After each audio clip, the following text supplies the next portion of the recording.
Boa noite a todos. Que o amor e a paz de Jesus possa nos envolver, não apenas hoje, mas todos os dias. Eu confesso que olhando daqui é muito estranho para mim, porque eu venho de uma casa espírita, que aquele cantinho do lado de lá, cheinho do jeito que está, já é mais do que a minha casa. Mas, por outro lado, eu recebo a energia de muitos mais, né? Então, eu estou muito feliz em estar aqui. Se eu gaguejar, se eu perder a forma de segurar o microfone, vocês, por favor, entendam.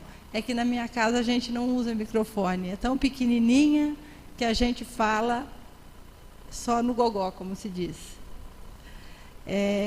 Então, é uma alegria muito grande, é uma responsabilidade muito grande, porque eu imagino que por aqui já passaram grandes oradores. Eu apenas venho falar de Jesus, o pouco que eu aprendi até hoje. E eu imagino assim uma casa espírita, sempre que eu vejo,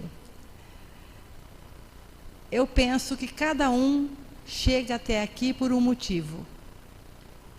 Alguns são trazidos pelos pais, crescem na doutrina espírita. Outros vêm pela dor, em busca de um amparo espiritual. Outros vêm pela dor física, que quando os médicos já não sabem mais o que fazer, a pessoa pensa, vou procurar uma casa espírita, quem sabe está lá, a ajuda que eu preciso. Então, pensando dessa forma, foi que eu me aproximei do espiritismo. Porque eu me questionava muito. Por quê? O porquê de tantas perguntas. E as respostas não me preenchiam. Então, para a noite de hoje, o que eu decidi falar é justamente a pergunta que mais aflige os corações de quem ainda não se encontrou em alguma religião. Porque religião é Deus. A gente tem na casa espírita o nosso local de conforto, aquele que a gente se adaptou e que nos preencheu. Então, o que sempre me preocupou e que eu sempre me perguntei? O porquê das coisas. Porque alguns são felizes, porque alguns sofrem, porque alguns têm tudo fácil e para outros, por mais que se esforce, as coisas não caminham bem. Era uma pergunta que me preocupava. Cada religião responde de uma forma, mas apenas a doutrina espírita deu a resposta que me acalmou o coração. Nós estamos aqui de passagem. Nós vivemos essa vida como se ela fosse um dia de aula de um curso bem longo que a gente vai fazer para o nosso aperfeiçoamento. E, como eu disse, então, o porquê? Aí a doutrina espírita vem e nos esclarece da seguinte forma: as leis de Deus são imutáveis e a lei de causa e efeito, ou lei de ação e reação, como muitos, cada um fala de uma forma, ela responde tudo direitinho. Porque o ser humano, ele precisava de alguma coisa para que ele fosse educado, para que ele tivesse limites. E a gente buscando na história, a gente vai encontrar mais de 1700 antes de Cristo, no Código de Hammurabi, as primeiras menções à lei de Talião. Só para vocês terem uma ideia, da ignorância que eu carregava e carrego ainda, quando eu ouvia falar de lei de Talião, eu pensava assim, o Talião é o cara, né? Eu achava que era uma pessoa. Aí a gente vai estudar, porque é isso que a doutrina espírita nos convida sempre, estudar, estudar e estudar. Então eu descobri que o Talião não é o cara, é uma lei que, pela tradução que vem sendo feita através dos tempos, é o mesmo que lei de reparação. Então, lá no Código de Hammurabi, lá na época de 1700 antes de Cristo, já existem indícios dessa lei. Só que ela era uma lei muito severa, ela era uma lei muito dura. Por exemplo, se eu cortasse a mão de alguém, eu teria também a minha mão cortada. Se eu matasse alguém, da mesma forma, eu sofreria o mesmo tipo de morte. E aí, pensando na lei de causa e efeito, se a gente for analisar, se a gente existisse apenas essa vez, nós não teríamos tempo para reparar todas as nossas faltas. A gente precisa de muito tempo para se corrigir. E aí vem a reencarnação, também através da doutrina espírita, nos explicar que nós vivemos quantas vezes necessitarmos até nos tornarmos espíritos puros. Falando em reencarnação, em doutrina espírita, em lei de causa e efeito, muitas vezes, minha cidade é muito pequenininha, as pessoas me procuram e falam assim, escuta, vocês seguem a Bíblia? Porque dá a impressão que não seguir a Bíblia já faz da gente uma classe de excluídos. E a gente tem que lembrar que a Bíblia, ela é sim um documento, um livro importantíssimo. Lá estão os evangelhos, todos os ensinamentos de Jesus. Mas a Bíblia, ela é também um livro histórico, que narra a história de um povo em uma época totalmente diferente da nossa. Então eu respondo sempre, nós temos o Evangelho segundo o Espiritismo. Mas qual é a diferença? Olha, nenhuma. Nós pegamos a parte moral. Por quê? Porque é a parte que nós precisamos evoluir. Então, a gente buscando lá, antes de Jesus, o profeta Elias. Ele veio preparar o terreno, como a gente costuma dizer. Ele veio mostrar para as pessoas a existência de um único Deus. Foi fácil para ele? Não. Pelo contrário. Todas as profecias que ele fazia, tudo, ele era muito perseguido. E numa determinada passagem, ele diz o seguinte, na aldeia que ele morava, haviam seguidores de um deus pagão chamado Baal. E Elias, então, intuído pelos bons espíritos, resolveu fazer um desafio, vamos dizer assim, para aqueles seguidores do deus pagão. E a disputa foi aceita. E ele sugeriu, então, que se fizesse 2 altares de madeira e que fosse colocado sobre cada um a metade de uma ovelha, de um cordeiro, seja lá, de um animal. Cada um a seu tempo iria pedir para o seu Deus que fizesse fogo sobre esse madeiro. Elias, ele era educado, ele deu a possibilidade de escolha do pedaço de carne para os seguidores do deus Baal, e também deixou que eles escolhessem o altar, o madeiro onde fosse colocado a parte do animal. Em seguida, os seguidores do deus Baal se colocaram em prece, pedindo que seu Deus promovesse ali o fogo. E o tempo foi passando, e o dia já estava quase findando, e nada de fogo acontecer. Então Elias pediu: agora é minha vez.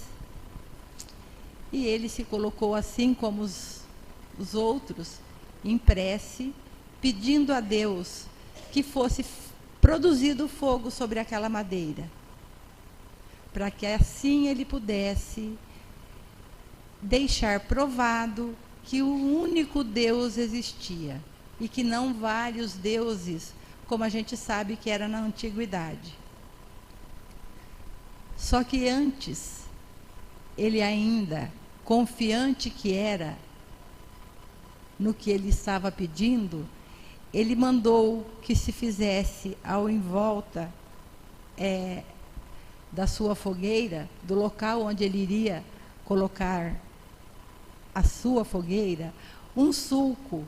A gente encontra nas pesquisas que ele diz assim, que era um sulco de 2 sementes. Eu imagino, vamos passar para o nosso dia, que ele mandou fazer um sulco de 2 dedos, mais ou menos, de largura, e despejasse água em cima de toda aquela madeira, até que o sulco transbordasse. E assim foi feito. E Elias, então, pediu a Deus, e nós, espíritas que estudamos, sabemos que o milagre não existe, mas que existe os espíritos trabalhadores da causa divina. São os espíritos elementares, esses que produzem as tempestades, a ventania e tudo mais que a gente vê. Então, Elias conseguiu, pedindo a Deus que fosse feito o fogo, e o fogo se fez. Ficou então decidido que a partir daquele dia, apenas um Deus seria cultuado. Só que Elias ainda era um ser humano encarnado e com algumas deficiências. Ele se sentiu orgulhoso e, levado por esse orgulho, ele exige que os 400 seguidores do deus Baal fossem decapitados. O final da história, se a gente passar para a parte da reencarnação, a gente vai ver que Jesus fala no nosso Evangelho, na Bíblia, que Elias e João Batista é um só. Que quando questionado sobre Elias voltar, Jesus diz: ele veio, mas ninguém percebeu. Então, a gente percebe que João Batista veio preparar mais ainda, porque Jesus já estava entre nós. Ele veio preparar o caminho. E ele foi tão bom, ele trabalhou tão bem, ele foi tão humilde, que ele precisou apenas de uma única vez ser decapitado. Porque nós sabemos que João Batista morreu decapitado para atender o pedido de uma mulher. E como Herodes tinha prometido qualquer coisa, ela pediu a cabeça de João Batista. Será que ele teria que, como a lei de Talião, ser mais 400 vezes decapitado? Não, porque Jesus ensina também que o amor cobre uma multidão de pecados.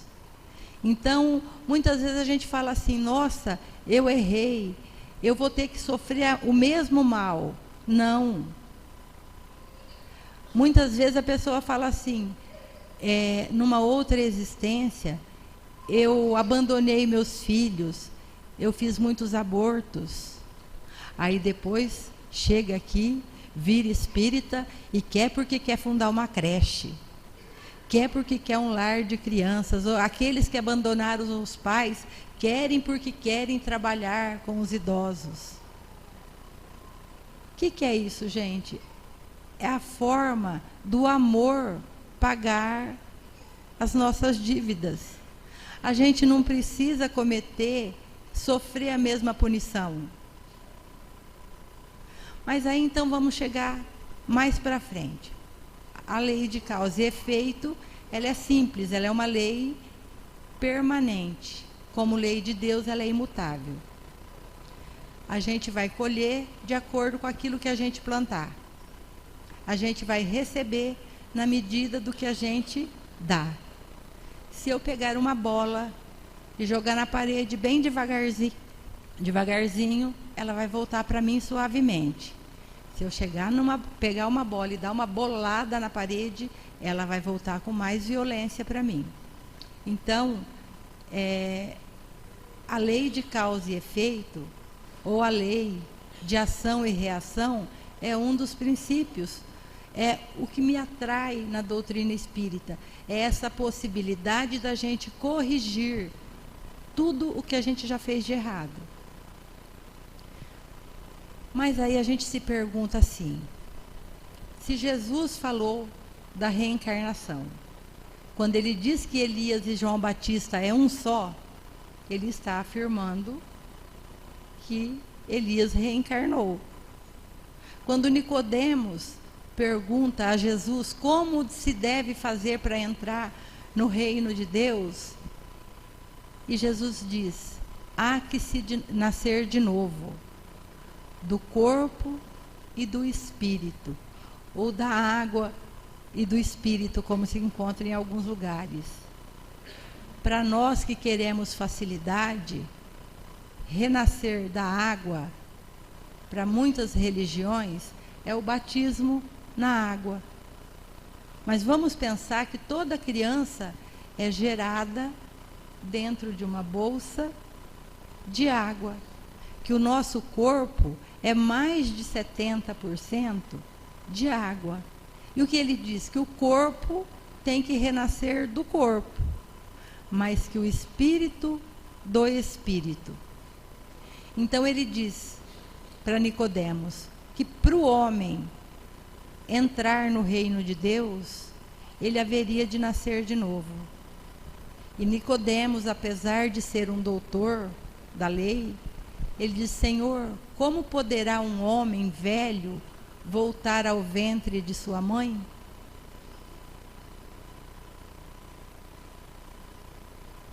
Adiantaria Jesus explicar para ele, naquele momento, o processo reencarnatório, se ele não tinha condição de entender o mais simples?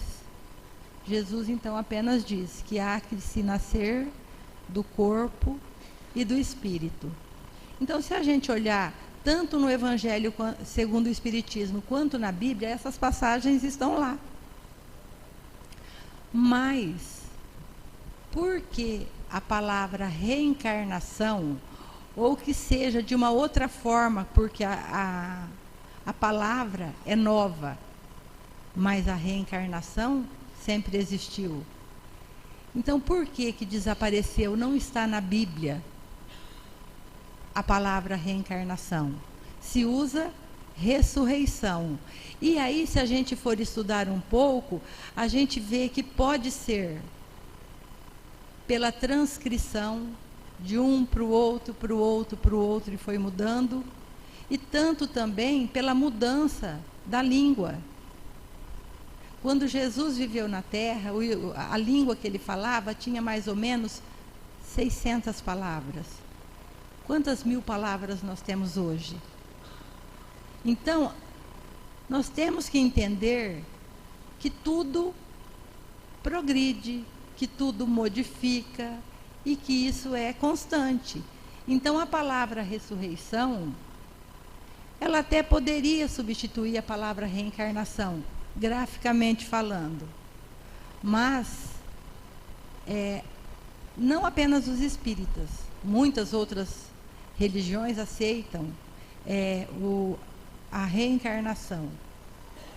Mas nós devemos a Kardec, que em 1857 começa a codificar a doutrina espírita. E aí a gente, estudando também, isso é muito importante, estudar, a gente vê em livros históricos, livros de história, que alguém que esteja na escola vai ter acesso, que a palavra reencarnação, ela foi tirada da Bíblia no ano de 553, no segundo concílio de Constantinopla. Na época era imperador romano Justiniano, e ele havia se casado com uma mulher que tinha, antes de conhecê-lo, levado uma vida não muito recomendável. Quando se casou com ele, ela de imediato mandou que fossem assassinadas, mortas, todas as pessoas, todas as outras mulheres que tinham vivido com ela aquela vida desregrada de antes. Então, Teodora, conhecedora que era da lei da reencarnação, porque até essa época os cristãos todos acreditavam dessa forma, ela pede ao marido que seja mudado, que seja retirada essa palavra, como se isso pudesse mudar alguma coisa, uma palavra humana contra uma lei divina. Mas a gente sabe também que durante a história da humanidade, política e religião sempre se misturaram muito. Às vezes, houve épocas que o poder da igreja é maior que o poder do Estado. E nessa época, foi isso que aconteceu. Então, a partir de 553, ficou decidido que não existiria mais a lei de reencarnação. Aí criou-se, então, o céu e o inferno, que renderia mais tarde muito nas vendas de indulgências. Então foi o lado material nosso que tomou o caminho diferente. Então hoje nós temos acesso a essas informações. E a gente pode também, em relação à reencarnação, imaginar o seguinte: devem ter muitas mães aqui. Alguém colocou o filho de castigo quando era criança, isso há uns 20 anos atrás, e esqueceu de tirar? Mesmo quem colocou o filho de castigo para pensar hoje de manhã, esqueceu de dar o almoço? Porque Deus, que é nosso Pai, que é bondade infinita, que é perfeição, que é misericórdia, Ele iria nos condenar ao inferno permanente, eterno. Imagino minha mãe no céu e eu lá no inferno. Será que ela seria feliz no céu? Seria essa a justiça divina? Então nós, como espíritas, nós temos que nos questionar, nós temos que raciocinar. A nossa fé tem que ser raciocinada. Porque Deus nos criou simples e ignorantes e traça para nós um caminho reto. Mas nós vivemos num mundo onde as vibrações nos atingem.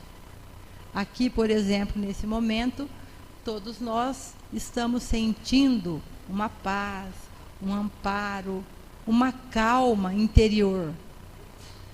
Porque nós estamos com os nossos pensamentos voltados para Deus e para o bem. Então, quando Deus nos cria e traça para nós um caminho reto, a gente vem pensando, não, eu vou caminhar certinho, mas chega aqui e não dá conta. Essas energias, as negativas, também nos atinge se nós estivermos com a nossa vibração num nível mais baixo. Então, por exemplo, nós tentamos todos os dias não errar, não é isso? Eu vou citar um exemplo bem simples. Numa cidade grande, igual São José do Rio Preto, não acontece isso. Eu acredito que não, porque é impossível conhecer todo mundo.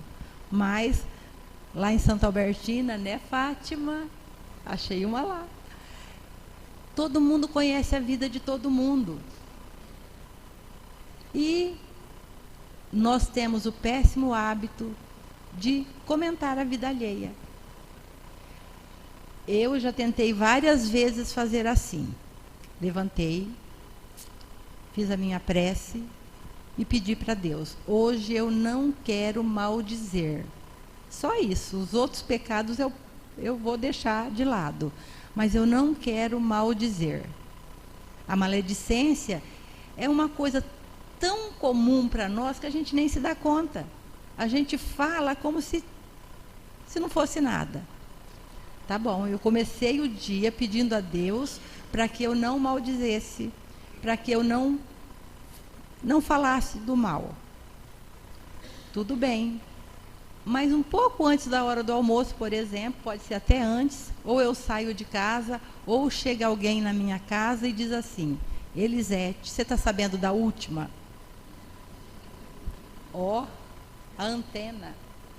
A antena já aguça. Eu falo, não, nossa, é uma bomba. Ai, gente, me conta logo, pelo amor de Deus, senão eu vou infartar. E aí, a gente não se dá conta que essa vibração ruim já está nos tocando. Independente de qual seja a bomba, a última, a notícia ruim, a gente vai vibrar. Imaginem aquela mulher que anda na rua no salto, que a gente admira, porque acha bonita. Mas que a gente pensa assim, nossa, que nariz empinado, hein? Aí a bomba, uma amiga chega e diz, sabe a fulana? Claro que eu sei. Então, ó. Gente, que satisfação que a gente sente, bem feito. Quem mandou ela achar que ela é melhor que eu? Só porque ela pode andar no salto, eu não ia maldizer, eu não ia julgar ninguém, eu não ia cometer isso. Se for para um homem se um homem, por exemplo, fizesse essa intenção, esse propósito de não falar mal, aí chega o amigo e fala, rapaz, você está sabendo da última? Não. Mas você tem certeza que você não está sabendo? A cidade inteira já sabe. Homem também é curioso e também vai perguntar, o que está acontecendo? Sabe o fulano? Aquele daquela caminhonete. Aquele que só anda com o vidro erguido. Aquele que passa e não dá carona para ninguém. Tá bom, mas o que aconteceu? Faliu, quebrou. Bem feito. Eu tinha certeza que tinha alguma coisa errada lá. Acha que ele ia ganhar aquele dinheiro todo trabalhando? Jamais. Ali tinha coisa errada. Mas é assim mesmo. Aqui a gente faz, aqui a gente paga. Então, veja só. A tentativa minha seria apenas não falar mal. Mas assim, de levinho, a gente embarca, a gente vai junto. E quando a gente vê, o dia está acabando e a gente não conseguiu absolutamente nada. Mas, ainda bem que nós cremos na reencarnação. Então, quem não conseguir ficar feliz com a desgraça alheia por enquanto, nós vamos ter outras oportunidades. Mas, precisamos aprender logo. Porque a gente não sabe se é para cá que a gente vai voltar. Tem lugares muito piores. Então, quando Deus traça para nós esse caminho que a gente pensa que vai ser fácil de seguir, a gente, chegando aqui na Terra, a gente se depara com todas as dificuldades, com todas as tentações. E muitas vezes nós fracassamos. E Deus, então, nos oferece uma nova oportunidade. E a gente vem e melhora um pouquinho. Às vezes fica parado, não sai do lugar. Mas jamais, pela bondade divina, a gente anda para trás, né? Aquilo que a gente já não tem como vício, a gente já deixou para trás. O dia que a gente conseguir não maldizer, quando a maledicência não for um hábito nosso, a gente pode ouvir de tudo o que quiserem nos falar, mas nada vai nos atingir. Porque nós cremos que estamos aqui a caminho da perfeição. Eu me lembro que há 30 anos atrás, mais ou menos, eu trabalhava com um senhor evangélico, porque hoje tem muitas denominações religiosas. Naquela época, ou era crente ou era católico. 20% da cidade era crente, 20% era católico, mas o resto todo mundo se dizia católico, porque católico não precisava fazer nada.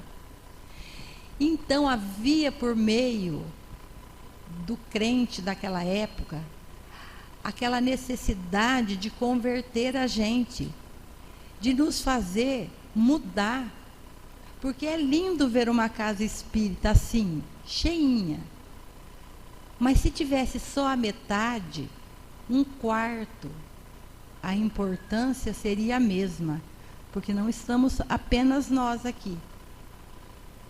Então esse senhor porque queria me convencer que eu devia mudar de religião. Aí eu fiz uma pergunta para ele: irmão Diogo, por que uma criança nasce, vive só um ano e morre? Para onde ela vai? Ela vai para o céu, ela não errou. Aí eu falava assim para ele: o senhor acha justo, então, a gente está aqui cheio de coisas maravilhosamente boas de fazer, mas totalmente erradas? Nós vamos viver 90 anos, né? Porque lá em casa a gente gosta de viver bastante. Ninguém morre antes dos 90. Eu sou obrigada a resistir a toda a tentação e ir para o inferno, com certeza.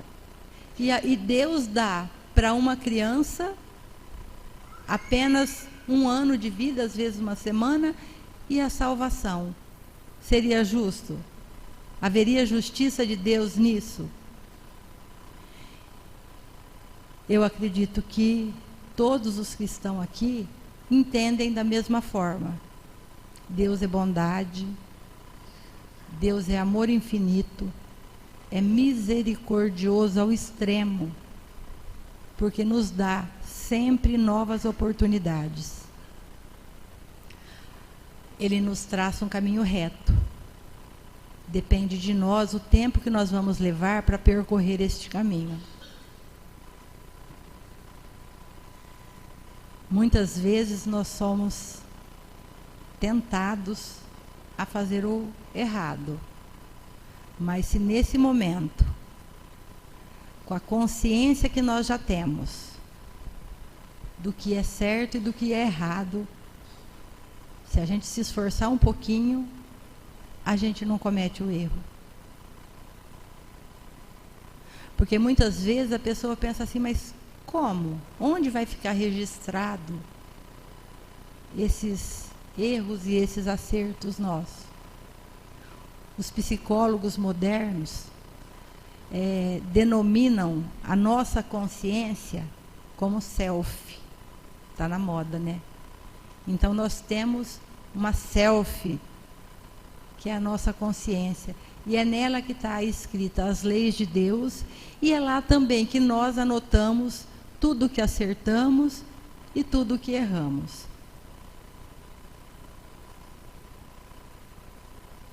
A self, a nossa consciência, é o que nós temos de mais importante. É nela que nós devemos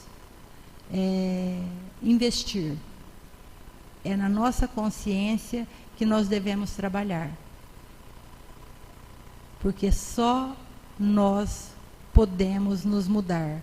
Não adianta ninguém querer que a gente mude se a gente não estiver convencido. Então, é por isso que eu digo que é sempre muito bom ter a doutrina espírita nos orientando, porque ela nos acalma, ela nos dá esperança, ela nos dá confiança de que se eu não acertei hoje, eu tenho amanhã ainda. E ela nos orienta ainda que a prece é o melhor antídoto contra essas vibrações ruins. Se alguém tivesse amanhecido hoje, só falando da prece um pouquinho, se alguém tivesse amanhecido hoje apenas com o que agradeceu ontem à noite, será que todos estaríamos aqui? Porque muitas vezes nós não agradecemos nem a vida. Nós não agradecemos a saúde, nós não agradecemos o trabalho. Mas a doutrina espírita vem e nos alerta. Vamos estudar, vamos melhorar, vamos fazer para o próximo aquilo que nós queremos que nos faça. E vamos principalmente desarmar o coração, né? Porque num coração duro não tem carinho que consiga chegar. Muitas vezes a gente é refratário ao carinho, às boas energias. Se nossa vibração não estiver boa, pode ter passe, pode ter água fluida, pode ter tudo, mas nós ainda assim vamos estar endurecidos. Então, mais uma vez, eu agradeço muito a vocês e vocês podem ter certeza de uma coisa, vocês já testaram a paciência hoje. Então, já melhoraram algum pouquinho. Para finalizar, eu gosto muito de uma frase do Chico Xavier, que ele diz assim, que nós não temos como fazer um novo começo, mas que nós podemos, a partir de agora, começar a fazer um novo final. Que as bênçãos de Deus recaia sobre todos nós, nos dando força, nos dando perseverança no bem, e que a nossa semana seja de muita paz. Muito obrigada.